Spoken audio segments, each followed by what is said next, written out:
Voici comment la colère m'a fait avoir un accident.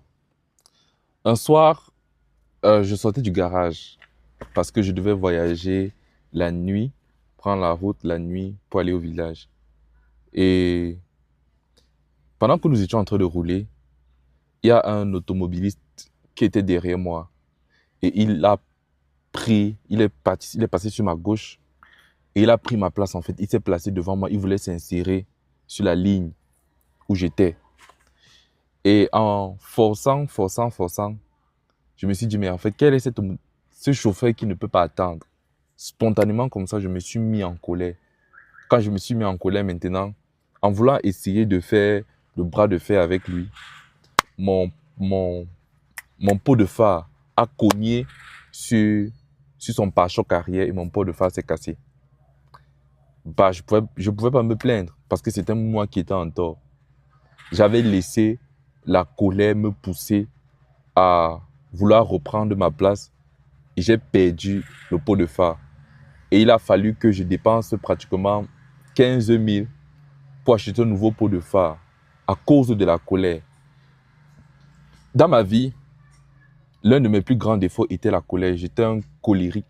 J'étais quelqu'un de très colérique, dont je réagissais au cas de tout. Par la grâce de Dieu, avec le travail que j'ai fait sur moi, ça a vraiment changé. Mais en fait, c'est pour te dire qu'il y a beaucoup d'accidents dans ta vie que tu causes toi-même à cause de la colère. Oui, ta colère te fait perdre beaucoup de temps, beaucoup d'énergie, beaucoup de relations et même beaucoup d'argent. Si tu évalues ta vie, tu vas te rendre compte que ce que je te dis est vrai. Tu dois faire attention à la colère. La colère, en fait, n'apporte rien de bon. Je te promets par expérience.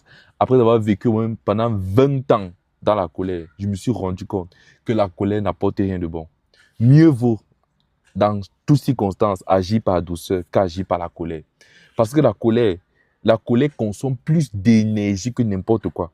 Et si tu as déjà remarqué, quand tu te mets en colère, après tu te sens fatigué, oui. Parce que la colère brûle ton énergie. La colère libère beaucoup d'adrénaline qui brûle ton énergie.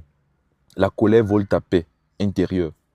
La colère va saboter tes relations. Tu vas dire des choses sous le poids de la colère. Et après, tu vas regretter. Mais tu auras déjà laissé des paroles, des empreintes sur l'âme des gens. La colère va te faire perdre de l'argent.